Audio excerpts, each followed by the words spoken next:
Bien, muy buenas noches con todos y con todas las personas que se están conectando a esta transmisión en vivo. Quiero agradecer de manera muy especial a Latin Juris por la... Voy a conectar bien la cámara. Bueno, como les venía diciendo, mi nombre es Roberto Cabrera.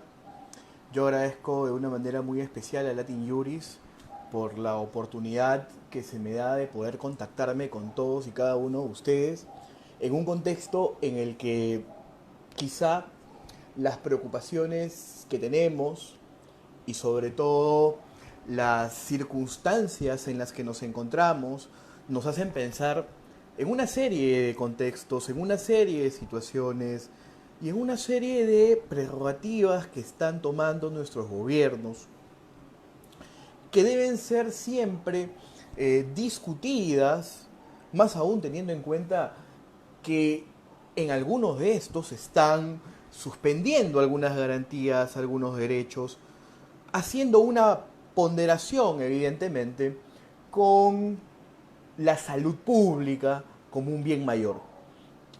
Para los que se están conectando en estos momentos, mi nombre es Roberto Cabrera, eh, soy abogado y profesor universitario de Teoría General del Estado y de Derecho Constitucional en Perú, que es mi país.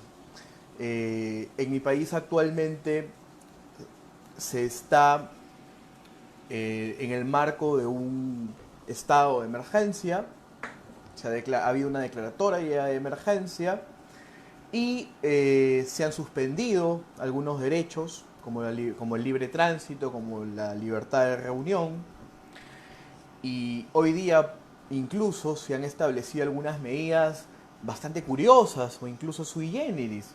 A manera de comentario, el día de hoy se ha dispuesto a nivel del gobierno central que los días lunes, miércoles y viernes se permita el tránsito de los varones y los días martes, jueves y sábado se permita el tránsito de solo mujeres.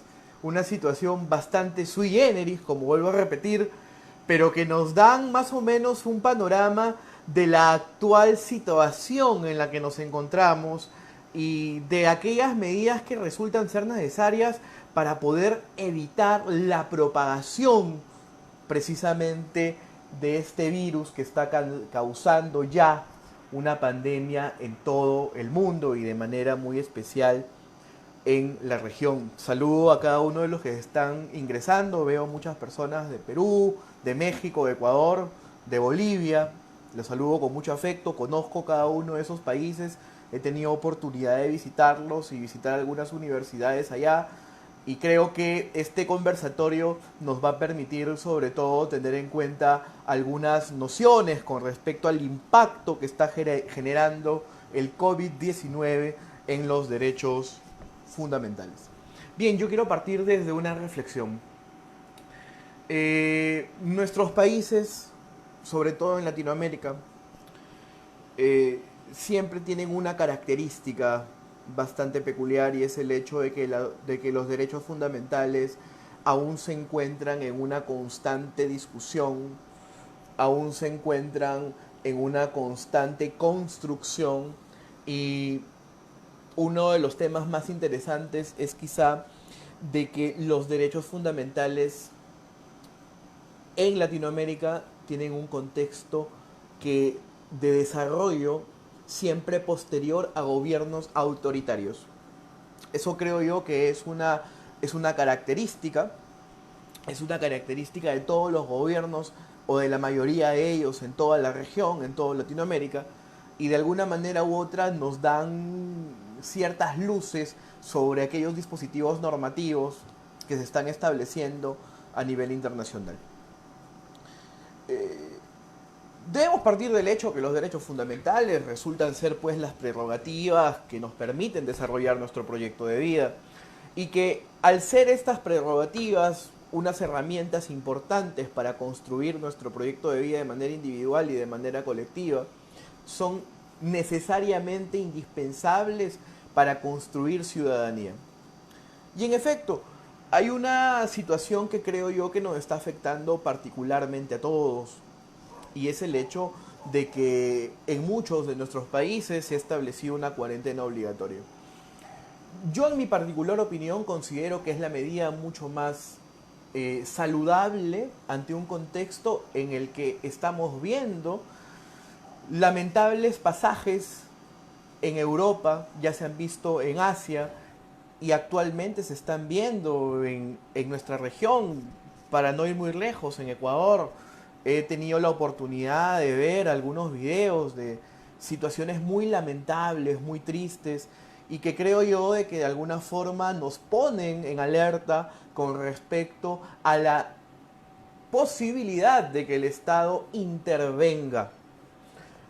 Y es que debemos recordar de que el Estado tiene una función social, una función que lo obliga a involucrarse necesariamente con sus ciudadanos con la finalidad de precautelar derechos sociales, como por ejemplo el derecho a la educación, el derecho al trabajo, el derecho a la igualdad y en este caso el derecho a la salud. Lamentablemente también una de las características de nuestros gobiernos y de nuestros países latinoamericanos es de que nuestros sistemas de salud no se encuentran precisamente en las mejores condiciones como para dar un evento en el que se tenga que atender a niveles bastante altos a personas que necesiten de manera urgente la intervención médica. Si esos problemas ya los hemos visto en países del primer mundo, pues evidentemente en nuestros países en los que lamentablemente la seguridad social y el derecho a la salud son en muchas circunstancias derechos que desde su óptica objetiva no resultan ser totalmente satisfechos, pues evidentemente tenía que disponerse algunas medidas a través de las cuales se permita coadyuvar a evitar la propagación del virus. Entonces, dentro de esos contextos y dentro de esas disposiciones que se han ido adoptando, yo quiero hacer algunas reflexiones con respecto a algunos puntos que a veces pueden pasar desapercibidos. Como por ejemplo, sabemos de que todas estas circunstancias están generando cierto tipo de discriminación, y hay que decirlo, cierto tipo de discriminación, sobre todo con ciudadanos orientales. Vemos a ciudadanos o habitantes del Oriente, de Asia, que han visitado nuestros países y mientras se hablaba de este virus, se hablaba de esta pandemia que se estaba propagando por todo el mundo, se tomaban ciertas medidas en las que se buscaba no tener mucho contacto precisamente con ellos. Incluso en algunos países como Europa han habido episodios en los que ha habido violencia contra aquellos individuos provenientes del Asia, especialmente de China. Y luego más adelante han habido también episodios que han precisamente por ese miedo, ojo, no estoy justificando, se han ido cometiendo excesos contra ciudadanos extranjeros. Sabemos que en la actualidad, por ejemplo, hay muchos ciudadanos venezolanos en distintos países de Latinoamérica que por la difícil situación económica que se está viviendo en dicho país, han venido a algunos de nuestros países en situaciones bastante precarias, hay que decirlo, y que muchos de ellos son sin techo, muchos de ellos son sin hogar. Y que lamentablemente nuestros gobiernos no están colaborando de manera activa con precautelar también los derechos de esos ciudadanos. que puede que no sean bolivianos, puede que no sean peruanos, puede que no sean chilenos, colombianos, pero que se encuentran en una ciudad y una condición de precariedad. Simplemente el Estado no está garantizando de alguna manera u otra precautelar la salud de estos ciudadanos extranjeros. Es una circunstancia o un detalle que podríamos poner en discusión en esta noche. Ahora, otra de las circunstancias también que estamos viviendo y que es, creo yo, oportuno señalar, es lo concerniente a aquellas personas que se encuentran en una situación de discapacidad o habilidades diferentes. ¿De qué manera se está transmitiendo información respecto a las medidas de protección, la forma en cómo se tiene que adoptar algunas itinerarios o ítems higiénicos y sobre todo de qué manera se está contribuyendo a que personas ciegas, a que personas sordomudas, a que personas que sufren algún síndrome también se encuentren informadas? ¿Y qué decir incluso de nuestros ciudadanos de la tercera edad, que necesitan incluso cuidados especiales y atenciones especiales con respecto a estas circunstancias? Es más, hemos visto casos en los que personas que sufren de VIH o algún tipo de cáncer no están siendo, ojo, atendidos de la mejor manera por nuestros gobiernos. Y hay que poner los puntos sobre las IES. El Estado debe garantizar y hacer esfuerzos por atender a todos y todas las personas que se encuentran dentro de su territorio. Es una responsabilidad y además es una obligación que tienen los estados en virtud a normas supranacionales en materia de derechos humanos.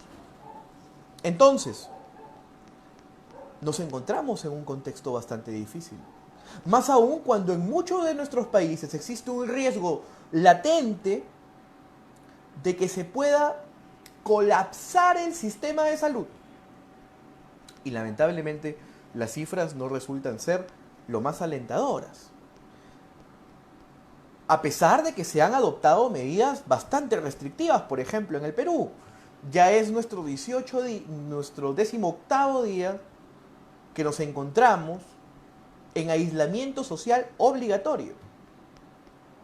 Y a las 6 de la tarde tenemos que cerrar nuestras puertas y no salir hasta las 5 de la mañana.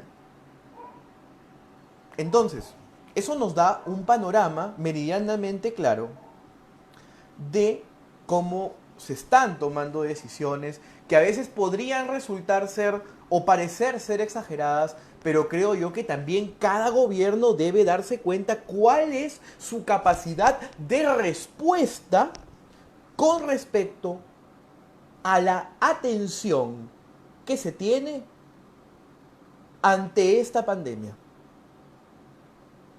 Y por ejemplo, el caso de los respiradores mecánicos o artificiales, o las camillas precisamente en las unidades de cuidados intensivos, son muy escasas. Y por lo tanto lo que se busca es de que el virus no se propague a niveles exponenciales, porque si no, pues veríamos situaciones similares a las que se han visto en Italia, por ejemplo. De llegar a una fase 4, en la que se tenga que decidir de que nosotros tengamos pues una idea mucho más clara respecto a esta responsabilidad, porque en muchas ocasiones consideramos de que el gobierno tiene la responsabilidad de precisamente precautelar cada uno de nuestros derechos, Pero también tenemos que recordar que tenemos ciertas obligaciones y responsabilidades para con las demás personas que conviven con... Tuve un problema de conectividad. Y miren qué curioso, es preciso comentarlo. Aquí en el Perú, la conectividad a Internet, y creo yo que también es una realidad en distintos países de nuestra región, no es la mejor. No es la mejor. Y debido a que muchas personas se encuentran en sus domicilios en estos momentos, hay mucho más ocio y por lo tanto...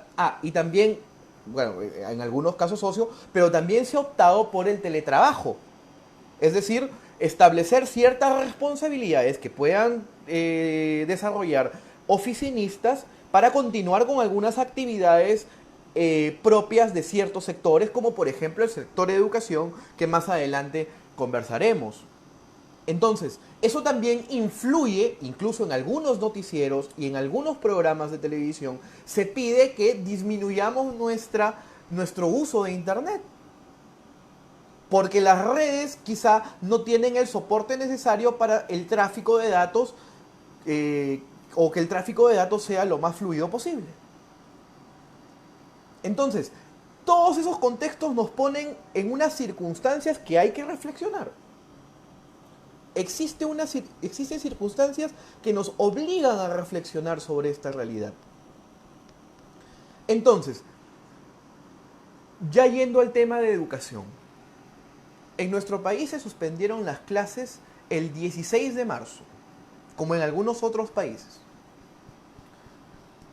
Se ha señalado de que las clases de educación básica regular, me refiero a colegios y escuelas, se reanudarán en el mejor de los casos, se ha emitido un dispositivo normativo, se reanudarán la primera semana de mayo, si es que el escenario es óptimo, claro está. Y que se va a utilizar medios como el que estamos utilizando, por ejemplo, de las tecnologías, videoconferencias, videollamadas, ¿no? Para poder desarrollar clases. Pero ¿qué hacemos en los casos en los que existen jóvenes estudiantes y niños que viven en comunidades campesinas, en comunidades nativas, en pueblos originarios, en los que no se cuenta con acceso a Internet? ¿De qué manera podemos ofrecer una respuesta ante este estado de catástrofe, como así se ha declarado en el Estado chileno, por ejemplo, que han optado por la medida constitucional más gravosa, que es el estado de catástrofe, por 90 días? Entonces, bajo esas circunstancias nos encontramos cómo es de que ofrecemos las mismas reglas de juego, las mismas condiciones, las mismas oportunidades para aquellas personas que están siendo directamente afectadas por la epidemia del coronavirus. Por lo tanto, nadie estaba preparado para una circunstancia como la que estamos afrontando. Y eso, ¿en qué nos hace reflexionar? ¿Qué nos hace pensar? ¿Qué nos está aportando este actual panorama? De que hay que plantearnos la necesidad de analizar, reflexionar y normativizar una eventual catástrofe en el futuro. Lo que algunos consideran el derecho de catástrofes. Porque nada nos garantiza de que esto continúe o que de aquí a un año, a 2 años o quizá en menos tengamos una situación similar o quizá peor. Por lo tanto, el sector público, el sector privado y la comunidad internacional deben hacer esfuerzos por normativizar y sobre todo reflexionar y prever este tipo de circunstancias. De tal manera de que se tomen acciones contundentes para salvaguardar y precautelar no solamente el derecho a la salud, sino el derecho a la educación, el derecho al trabajo, y otros derechos que se encuentran en nuestros catálogos de derechos fundamentales. Por otro lado, eso también nos hace reflexionar, queridos amigos, cuán viable son los modelos económicos en los que el Estado no interviene. Y me refiero a algunas circunstancias. Por ejemplo, ¿qué sucede cuando malos actores en el mercado acaparan productos o especulan con respecto a los precios? ¿Son nuestros ordenamientos jurídicos lo suficientemente estables para poder condenar esas conductas? Yo creo que no. Por ejemplo, nuestros amigos los chilenos no podrían hacerlo porque el Estado es subsidiario y no es un Estado constitucional. Y dicho sea de paso, con respecto a ello, ese es uno de los grandes ejes sobre los que se está discutiendo la reforma constitucional chilena. Bajo ese contexto, es pertinente darnos cuenta y reflexionar entonces si es que en verdad nuestros estados están cumpliendo con el objetivo de desarrollar a la persona de manera individual y colectiva, como se señala en los preámbulos o en los artículos primigenios de cada constitución política.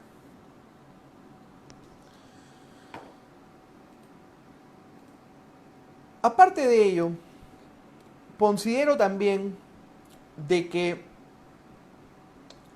no debemos olvidar de que hay algunos rasgos propiamente dirigidos a salvaguardar el derecho a la información. Quiero más o menos hacer una reflexión con respecto a esto. En los momentos que estamos viviendo, yo les apuesto que ustedes han recibido un mensaje de texto, un audio, una imagen falsa. Peor aún, muchos gobiernos han establecido canales para informar con respecto a alguna emergencia en particular de naturaleza sanitaria y algunos se dedican a hacer bromas telefónicas. Entonces, evidentemente, el Estado tiene que tomar otro tipo de medidas. Por ejemplo, en el Perú, a aquellas personas que están utilizando las llamadas para hacer bromas telefónicas o para mentir con respecto a algún dato en particular, se les está suspendiendo las líneas. Medida, creo yo, que resulta finalmente ser adecuada. Ahora, partiendo de todo ese panorama, también habría que ponernos a pensar cuáles son las actuales características que contiene nuestro ordenamiento jurídico con respecto a la protección del trabajo. Y les comento desde la perspectiva peruana. En el Perú se ha dispuesto a través del gobierno que se otorgue licencia con goce de haber a los trabajadores, es decir, que ellos puedan recibir la remuneración completa, porque evidentemente se necesita dinero para poder cubrir gastos, sobre todo de primera necesidad. Pero veo que en algunos otros países no se está adoptando por ello. Y que incluso se está facilitando a las empresas que puedan despedir a las personas. O que les den licencia sin goce de haber. Ojo, claro, esta licencia con goce de haber que les comento se está otorgando siempre con la obligación de que se puedan devolver algunas horas de trabajo. Pero veo que hay algunos ordenamientos jurídicos en Latinoamérica que, incluso en los Estados Unidos, que lamentablemente están atentando contra el derecho al trabajo.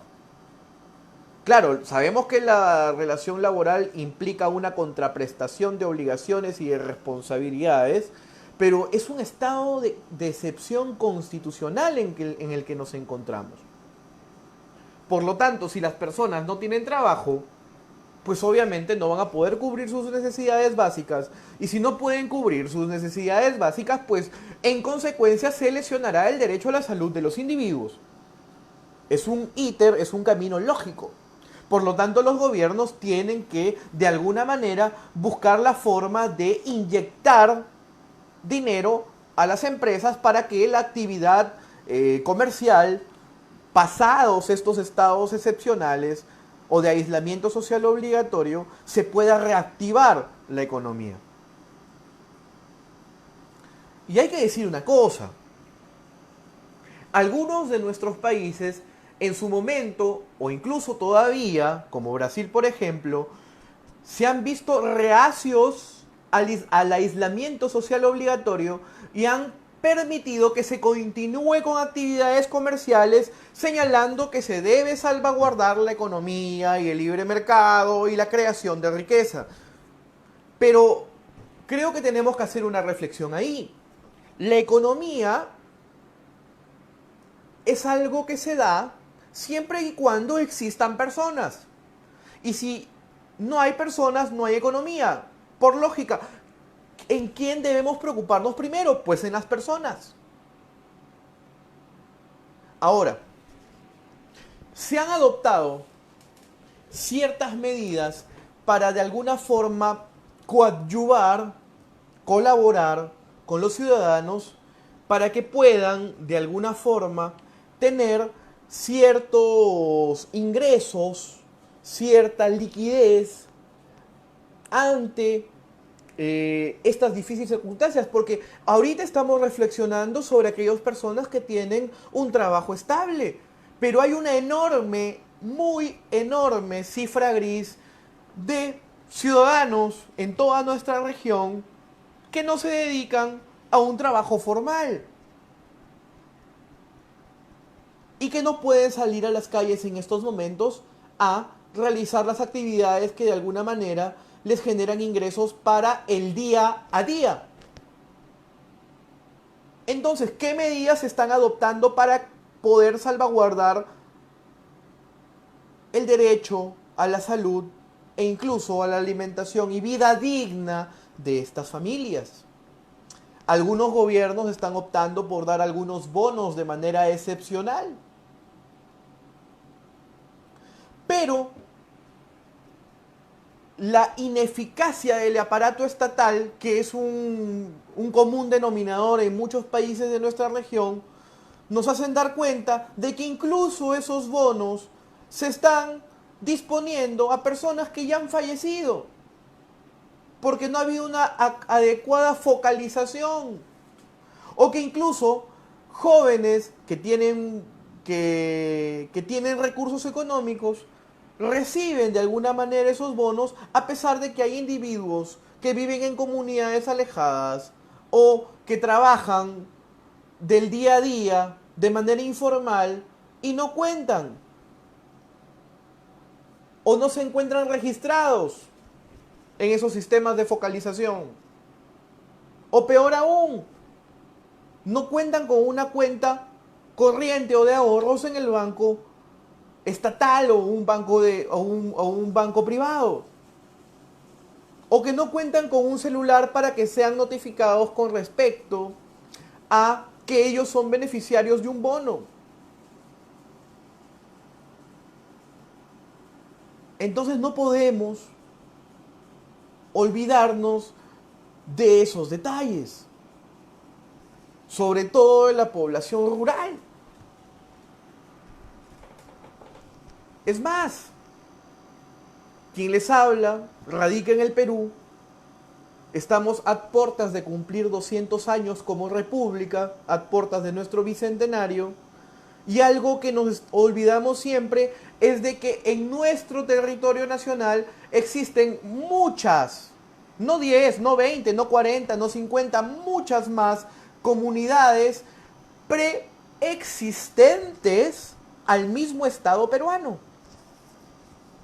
¿No es entonces una circunstancia que nos obliga a preocuparnos y a reflexionar sobre la presencia del Estado en lo que debería ser todo el territorio nacional o nuestros territorios nacionales? Y lamentablemente, el contexto de deslegitimidad de las instituciones públicas, es decir, dicho en palabras más coloquiales, el hecho de que las personas, el ciudadano de a pie, no confíe en sus instituciones, nos está poniendo en estos momentos en jaque. Por lo tanto, hay que replantearnos muchos cimientos, muchos contextos, incluso que a veces resultan ser doctrinarios, y aterrizar las teorías del Estado en nuestras realidades y determinar cuán viable han sido nuestros sistemas políticos, porque lamentablemente esta pandemia va a cambiar las estructuras de cómo conocemos al Estado, o lo tiene que cambiar.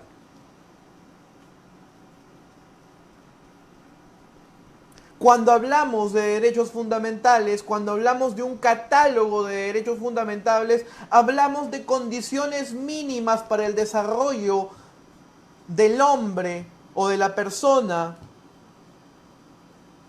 como elemento gravitante y fundamentador del Estado en sociedad. Por lo cual nos causa, pues, grave preocupación todas las circunstancias narradas en esta conversación. Sí, habrán algunos periodistas incluso, ustedes los podrán ver en la prensa, que manifiestan de que no se puede prohibir la libertad de tránsito, de que estados como por ejemplo Corea del Sur han ido casa por casa y han descartado qué personas tienen el virus o no, y que de alguna manera han podido reprimir precisamente la expansión del virus. Pero son realidades diferentes a la latinoamericana, son totalmente diferentes. Lamentablemente nuestros sistemas de salud a nivel nacional no han resultado ser los adecuados para un contexto como el que estamos enfrentándonos. Es más, aquí tenemos ESalud, para los que somos peruanos, ESalud, MINSA, y también hay un amplio sector privado que se dedica a los servicios de salud. Claro, han habido esfuerzos de supervisión, de estándares de calidad en salud a través de una superintendencia conocida como SUSalud, pero que vemos que de alguna manera u otra no resultan ser suficientes para poder contribuir a una estandarización e igualdad de acceso a la salud. Por lo tanto, hay muchos elementos sobre los cuales debemos reflexionar en esta noche.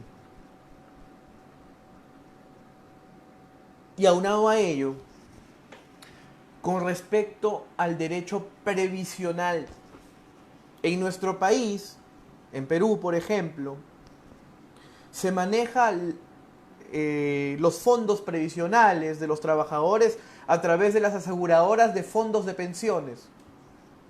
Y lamentablemente ha habido toda una coyuntura bastante triste con respecto al accionar de estas aseguradoras de fondos de pensiones.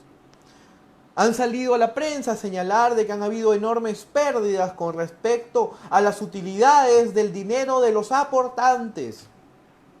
Entonces eso ha generado bastante temor con respecto a aquellos sujetos que están a puertas de jubilarse y recibir un monto mensual por concepto de jubilación. Y entonces pues hay en estos momentos una propuesta bastante inquietante con respecto al retiro del dinero que se ha aportado por parte de los trabajadores en los últimos 25 o 30 años para que pueda ser utilizado ante una evidente recesión que vamos a vivir en toda la región y en todo el mundo. Y hay lobbies económicos que se están precisamente yendo en contra de esta propuesta que se está discutiendo a nivel del Poder Legislativo. Entonces, incluso con respecto al derecho previsional, hay aspectos sobre los que estamos bastante preocupados y sobre los que se tiene que reflexionar, porque no es posible de que se reciba poco, a diferencia de las grandes ganancias que tienen las aseguradoras de fondos de pensiones al momento de utilizar nuestro dinero en bolsa o en mercados internacionales, en capitales de riesgo, y que de alguna forma estarían atentando contra nuestro futuro. Como ven, cuando hablamos de derechos fundamentales hablamos precisamente de una interacción de la funcionalidad del Estado y la posibilidad de nosotros como individuos, de todo lo mencionado en esta noche, considero de que es momento de replantearnos los fines del Estado, de recordar de que el Estado lo hacemos nosotros, la población, del que el fin supremo del Estado es la persona. Tuve nuevamente un problema de conexión, por favor, disculparán. Y les decía en estas reflexiones finales, queridos amigos, el fin supremo del Estado es la persona. No es la preservación de los grandes capitales de grupos de poder.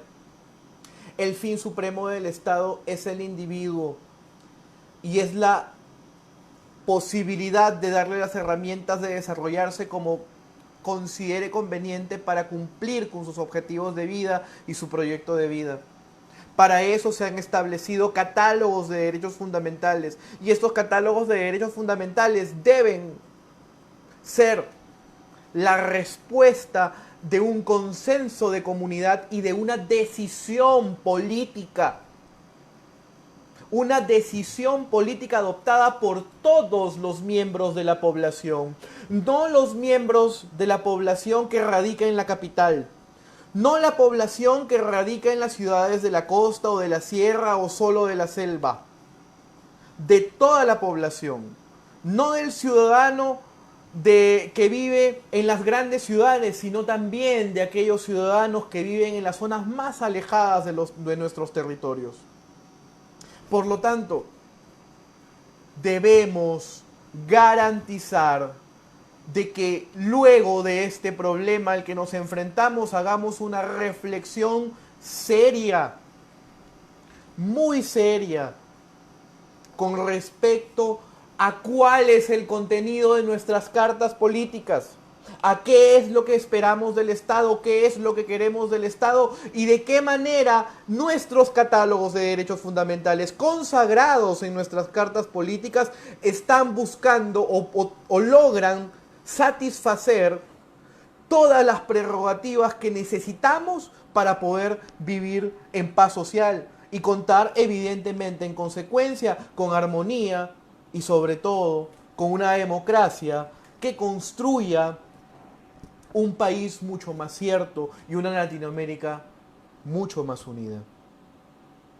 Yo les agradezco que hayamos conversado en esta noche.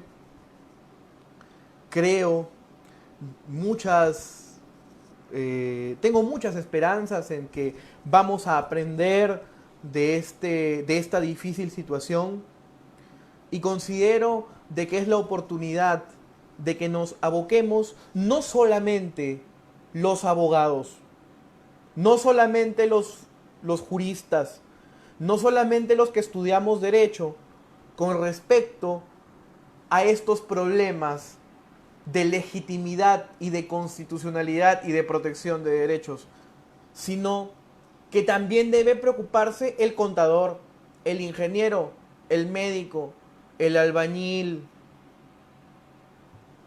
el artista. Todos debemos contribuir en tener un país mucho más real, una sociedad mucho más ligada al Estado y que finalmente se cuente con un ordenamiento jurídico y un sistema de salud como el que estamos hablando. Y no solamente el sistema de salud, sino todos los sistemas de educación, trabajo, etcétera, oportunos y eficaces. Y sobre todo que piensen en el futuro de nuestros hijos, de nuestras familias y de lo que queremos para una Latinoamérica unida, como lo acabo de mencionar. Muchas gracias por vuestro tiempo y por la oportunidad de Latin Juris que se me ha facilitado para poder conversar en esta noche con ustedes. Mi nombre es Roberto Cabrera, un servidor desde vuestro hermano país de Perú. Un abrazo a todos, muy buenas noches y mucha salud a todos. Muchas gracias.